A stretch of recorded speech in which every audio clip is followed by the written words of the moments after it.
Anachafuka.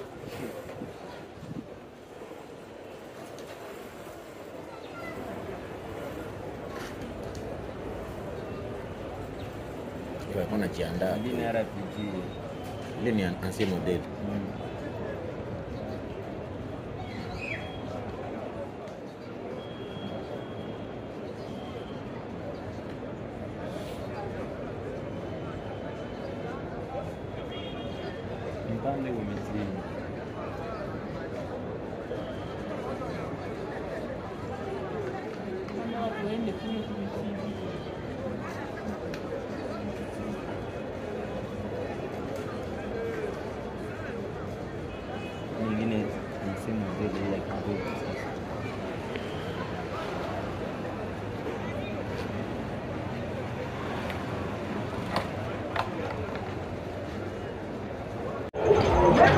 Mbote bandeko balandi ba internautes nous surtout bozolanda biso à travers le monde entier. To souhaiter na bino une heureuse journée. Ndeko zolanda biso na à partir ya Etanoeke tombola volume au vandi na ba bongisa ba bok partager, aimer, liker l'émission.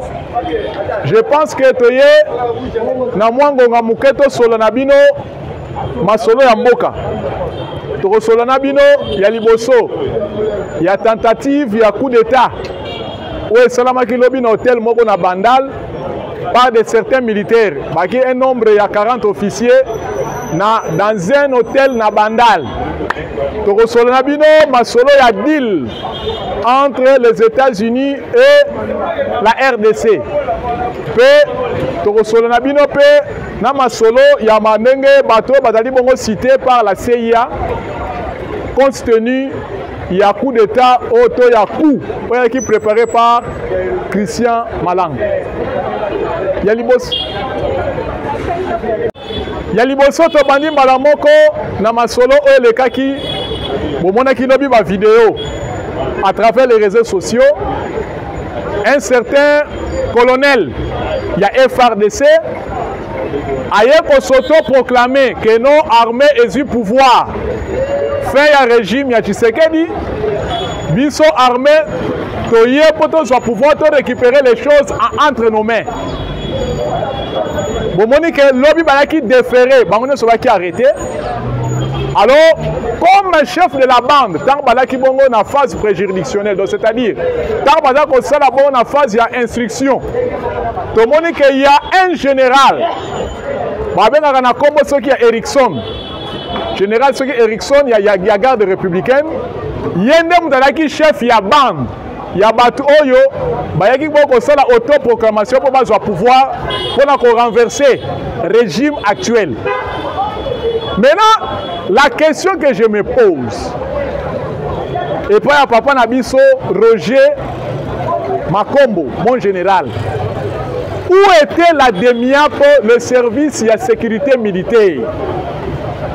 Comment un groupe des officiers qui se permettre de commettre de telles bêtises dans une salle, il y a un hôtel Moko na Bandal?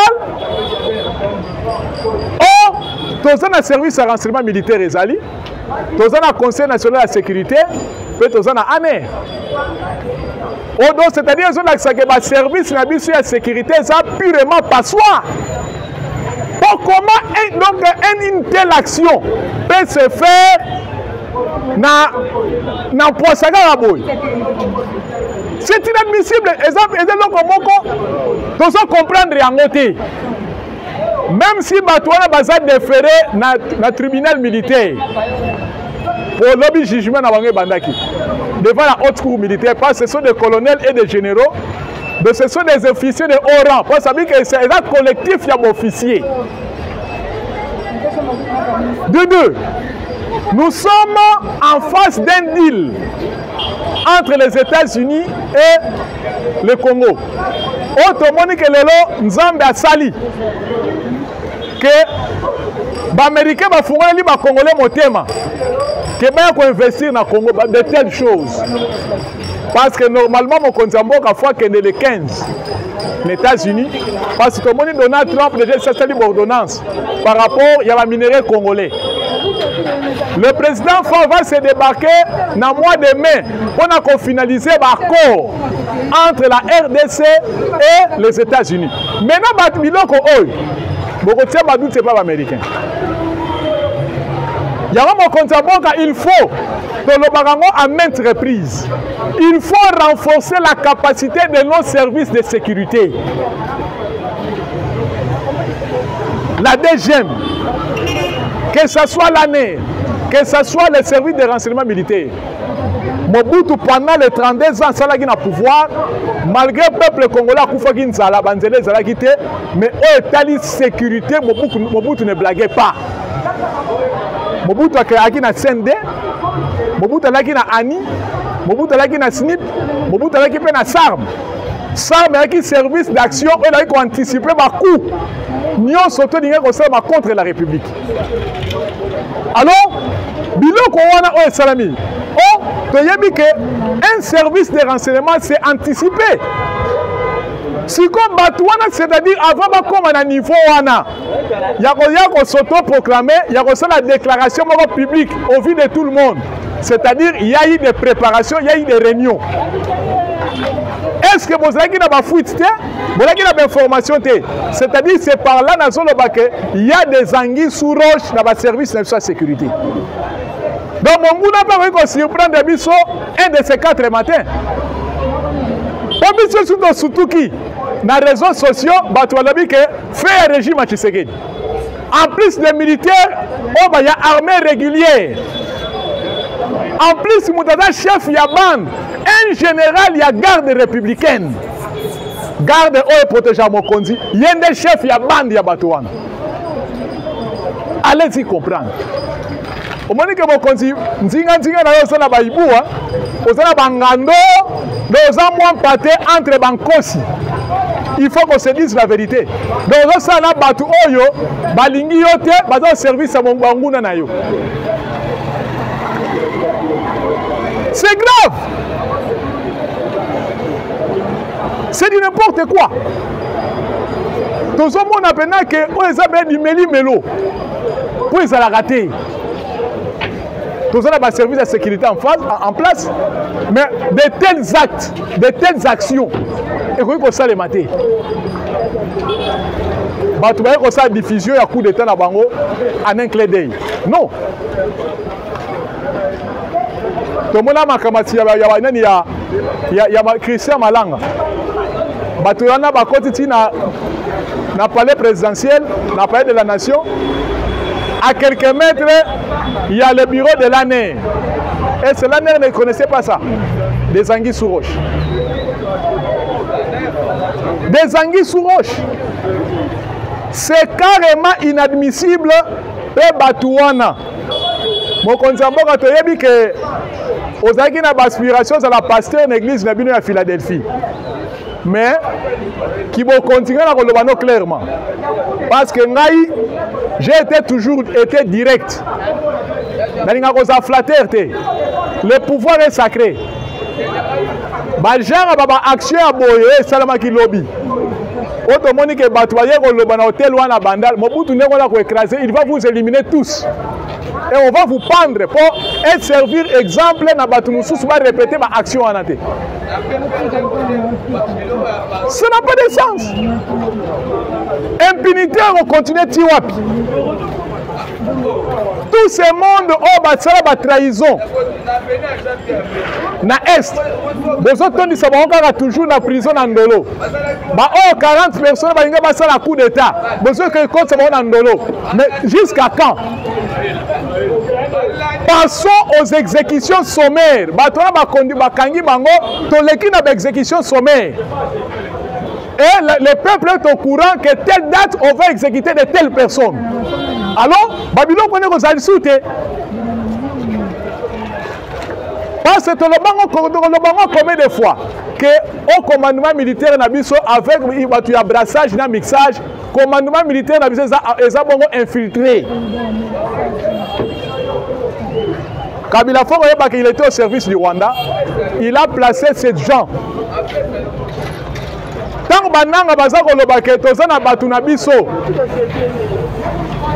Tant que nanga zolobake tozana batu na biso na kati ya armée, na kati ya gouvernement, même na kati ya siège à président de la République. Au moment que nanga constaté. Coup d'état ninga kosala malobi, chef de la bande c'est qui? Général Erickson ya garde républicaine. Et ça sonne. Maintenant, quand les Américains voient ça, d'autres ont dit d'accord. Et il faut que nous sommes un deal. Alors, les Rwandais peuvent faire une proposition à deal pour nous capoter au Yabiso. Soyons sérieux envers nous-mêmes, Monsieur le Président de la République. Nous devons avoir du sérieux envers nous-mêmes. Renforçons nos services de sécurité. Des bêtises au niveau de la police. Si on a comme ministre intérieur, la police, il a une unité, il faut qu'on supprime en haut. Parce qu'il y a trop de désordre dans la police.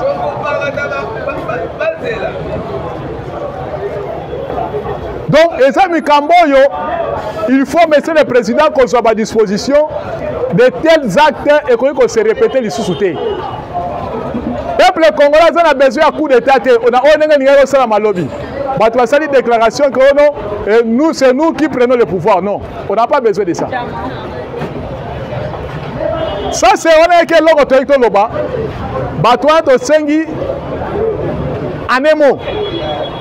a visité par une exécution sommaire. Exécuter bango après jugement, condamnation, et puis on les exécute. Exécuter bango. Maintenant, par rapport, il y a un accord entre les États-Unis et la RDC. Vous savez, les deals, les Américains, Baza vraiment à bras ouverts, Baza qu'on avance trop vite. Ce n'est que la partie congolaise Bisso. En toute promptitude, c'est-à-dire dans la lenteur. Donc, il y a une pression. Monsieur le Président, il faut envoyer des gens qu'il faut pour négocier un accord entre la RDC et les États-Unis d'Amérique. Mais parmi ces personnes autres qu'on détestait, qu'on paraître à Washington. Les Américains ne veulent pas d'eux. Quelqu'un comme Louabeya. Louabeya Azamutu Oyo a signé avec la Bakori à ses communes.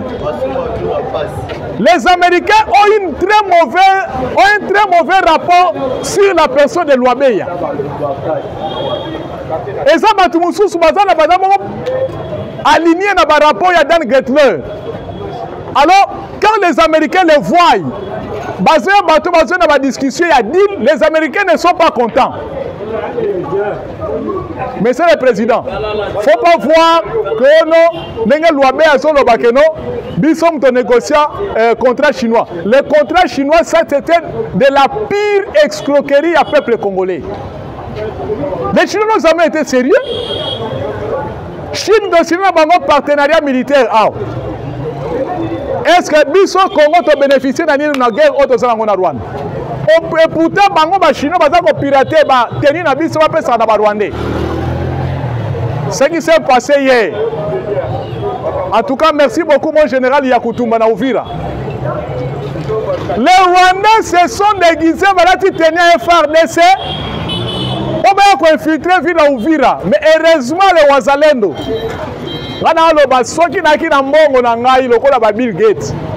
J'allais doter les Wazalendo des armes et des équipements qu'il faut.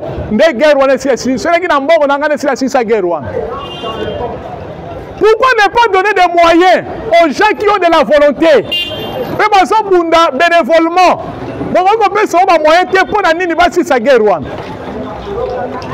On connaît que dans l'armée, nous sommes en train de trébucher. Ce qui est à la Wazalendo, ne Amboko et Sekenda. N'importe quoi Kenda. Mais heureusement, les Ouazalais étaient prudents. L'armée rwandaise est là tenue. Il y a un FARDC, pour qu'on infiltrer ou vira, mais les Ouazalais ne va détecter en haut, Mbalamon va déjouer cap. Et ils ont massacré tout ce monde-là. Parce que c'est grave de voir que, avec un deal, au début, les Américains aiment les choses et qu'il y a dans la certitude. Et les Américains sont un Américain, Monsieur le Président, ce qu'on a reproche à Liboso, Yami Balé, et pour la troisième fois, l'Américain va prendre une décision définitive contre toi. Et à s'écarter. On doit suspendre le lobbying nyoso. Oh, c'est qui bon. Vous avez suspendu, il n'y a personne. Mais on revoit encore les mêmes personnes comparaissent comparaissent à Washington pour les deals, l'accord. Oh, les Américains vont aller bangoter. Maintenant, Louabé, il vient vous dire que non. Voilà, Président, nous avons des personnes capables qui peuvent mieux négocier ces contrats-là. Les gens comme le professeur Noël Chani, les gens comme le professeur Matoumoul. Nous avons des Congolais, au la nationalité américaine, qui travaillent dans l'université américaine, qui donnent cours, qui peuvent mieux négocier avec les Américains par rapport à l'accord. Mais vous contactez, ce sont des voleurs. Oh, les lois qui accord États-Unis, RDC et aboutir. Ce sont des millions de Congolais qui seront embauchés. Des millions de Congolais. Et également un éclatement économique. Yambo Canabiso. Congo est un pays qui est en pente. Ils ont 5 moutons qui ont relevé en haut. Les Américains, ils ont les atouts qui peuvent aider notre État et se relever. Pays exemple, nous sommes un État fragile. Nous voulons nous relever. Maintenant, avec des gens comme des Louabéya, qui comparaissent toujours aux États-Unis pour les aventures. Non. Les Américains sont conscients que Balingara Makambu est chinois. Et Louabé, c'est parmi les gens qui sont mal cotés par les Américains. Mais ils comparaissent là-bas à Washington. Il y a un président de lobby, Dil Oyo, et c'est l'un des moyens de délivrance à Congo. Débarrassez-vous quand même des chômeurs. Les gens qui ne connaissent rien, qui sont tout autour de vous, pour vous induire en erreur. Papa, 7 ans c'est trop dans pouvoir. 7 ans c'est trop. Congolais faut se pela, alia, abonga pena katamboka na yi. Aux autres pouvoirs, le peuple congolais peut sans confiance pour se retrouver. Pour se retrouver. Congolais, alors qu'on se retrouver jusqu'à présent. Pas 16 ans à Kachamboka. Pas 16 ans à Kach. Transport, passe.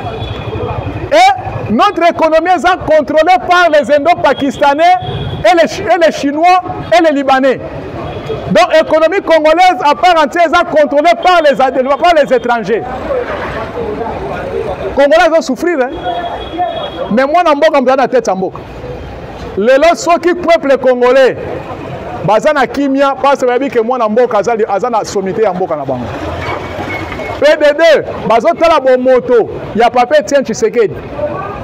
Ya ngomoni que peuple congolais a peine kimia. Mais en soi, peuple congolais va souffrir.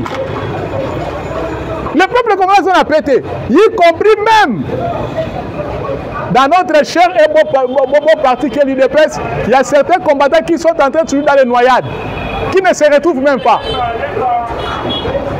qui souffrent. Mais à cause maintenant d'un deal, nous sommes maintenant que l'information sont aux États-Unis, certaines personnes qui comparaissent à Washington, aux Américains vont faire capoter, vont saboter encore. Non, Monsieur le Président, non. choisissez des personnes capables. On va négocier avec les Américains qui vont parler un bon anglais avec des arguments solides, qui vont bien discuter. Il y en a un vision que qu'on négocie accord États-Unis, RDC. Premièrement, il y a des experts capables. Ah, on a beaucoup. Un, c'est le professeur Noël Chani. Deux, c'est le professeur Matungulu. Pourquoi? Parce que ce sont des personnes qui ont travaillé dans l'institution à Bretton Woods, qui peuvent mieux discuter avec les Américains par rapport au deal. Les Américains vont avoir 200 milliards de dollars dans Bangor. Ça ne sera pas pour rien. Dans les aventures. C'est pour cela que Batindi, Eric Prince, qui a envoyé des militaires à contrôler le système, à douane, à contrôler les frontières. Parce qu'on connaît qu'au Congo, il y a trop de la mafia. Les Américains veulent s'assurer. Parce que biso kaka oyo o bazobenga biso bamona biso pamba biso ba on est ko yebisa vérité o ko mema e ko pesa éclairage que mon konza mboka pour que liboso biso nous sommes même plus que vos conseillers là. Alors pour les deals mon konza mboka tolobi choisir des personnes capables. Et ça n'a pas tout le monde va faire capoter deal, va faire capoter accord. Maintenant, d'ailleurs, pour chuter, maintenant je vais parler des choses sérieuses. Vous savez, quand vous collaborez avec les Américains, peuple congolais, les Américains, ils ont donné des révélations très graves. Pour la Makama Christian Malanga, avec ces deals, vous voyez qu'il y a 3 Américains qui ont arrêté Nandolo. Nous avons fait l'échange. Il y a Taylor, il y a Benjamin, il y a Marcel Malanga. Oh, Bazonga qui va continuer prison à Bango au niveau des États-Unis. Tout le monde qui n'a bilili. Ndenganini, FBI et soit qui Bango et qui n'a Bango kuna. Maintenant, n'a interrogatoire au Basali Bango. Na interrogatoire basali bango FBI est checké ba pareil na bango ba komona feeling ya ba personne o ba yaki na complot o salamaki le 3 novembre 2023 en vidéoconférence, y compris voir même bah, expert ya Monisco était intérieur, à l'intérieur. Mais si vous n'avez pas grand frère Nanga Moubenga, je vais encore en parler. Grand frère Nanga Kalonjipa, le Bela Kiango. Alors, ce sont des choses graves. Et dans cette réunion, il y avait même l'ancien premier ministre était là. Et l'ambassadeur itinérant du chef de l'État a participé dans cette réunion. Parce que l'action de Christian Malanga, c'était pour faire revenir Kabila au pouvoir. Il y avait Chadari. Il y a une vidéoconférence. Hein? Chadari. Il y a un complot. Tango Fort. Un complot. Frank Toumba, maison militaire, il était là. Ça, c'est la CIA qui a publié. Frank Toumba, le général Frank Toumba, de la maison militaire, était là. John Numbi était là. Sam Alukonde était dans ce complot. Dani Banza dans ce complot. Besséane Christophe Nanga, le petit frère de Nanga, l'ancien gouverneur Yarisiro, était là. En vidéoconférence, Azarias Rouberwa, Néhémi Mouilania, Joseph Kabila, Ange Kagame. Mais Kagame, comme c'était malin, il a fait comparer, à cette comparaison au travers l'ombre de son petit frère qui est Didier Kamere. Si vous avez deux têtes au niveau de l'Assemblée nationale, traître, pourquoi? Sam Alukonde est Makambo, mais moi je m'étonne. Sam Alukonde, on a dit Premier ministre, ils ont participé à la réunion où chef de l'État. Et c'est les Américains, qu'est-ce que les Américains ont à voir avec Sam Alukonde? Ils n'ont pas menti. Il y a un certain Amadou Ndiaye. Il y a MONUSCO était dans cette réunion en vidéoconférence. Et Siamouni Kanga.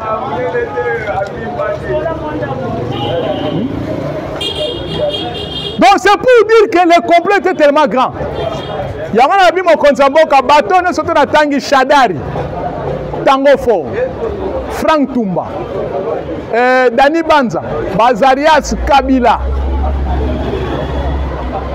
Francine Mouyumba, Sama, président bateau qui pardonné Bangote. Il y a un lobby boy. Nabi Kolinga Gonzala aspirant pasteur de l'église Nabina Philadelphie. Pouvoir les agrégats et la makila. Somo Lingoza c'est là qui pasteur. Le corps Nabi Kozo au sein sélection en 2028. En 2028, les gars sont là qui pasteur. Mais pouvoir, ils ont fait comme la makila. Pour battre, c'est réussi ça qui ont dit bikate. Yango, tu as la citation pour dire que le temps est tellement mauvais pour Nayomo Konzambo. Vous devez prendre des dispositions parce que ceux qui ignorent sacré, ceux qui ignorent salité, ceux qui ignorent ngungi, ils ont demandé à ngoti na moté. Pour batoko ba caméra, batoko ba sama lukonde, batoko ba nani wana. En tout cas, je na mona ba ngoti na moté. Ce sont des traîtres. Maintenant Dani Banza, pourquoi Akimio? Pourquoi Akimio? Akimio de lui-même, pour qu'il se retrouve à Monaco. Avec une vie de luxure. Sans Malouko dans un racine, à Outiapaya, le monsieur ici, il s'appelle comment? Moïse Katoum. Bon, on a Dani Banza. Il a G7.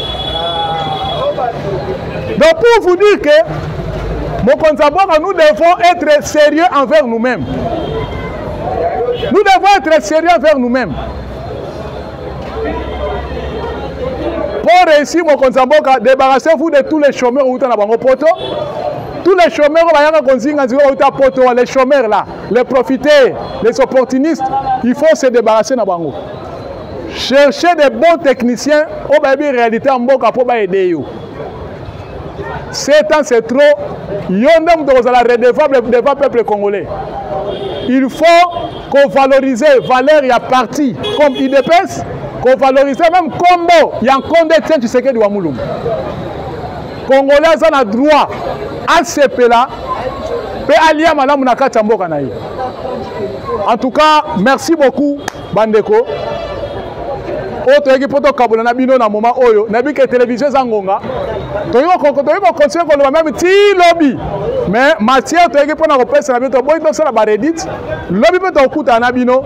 En tout cas na pesi merci na bandeko no ba deux chaînes oyo ezolanda ngai bo s'abonner massivement bo aimer bo liker l'émission ozana kati ya cuisine tombola volume malamu placer télévision téléphone malamu yoka ngai pe bongisa pe son oza pembe na papa bongisa pe so bo kabula information. En tout cas kabula bandeko nyonso surtout à travers le monde entier information tambola. En tout cas merci mingi benga ngai pe na benga yo plus 243 81 043 12 40 plus 243 81 043 12 40. Ciao.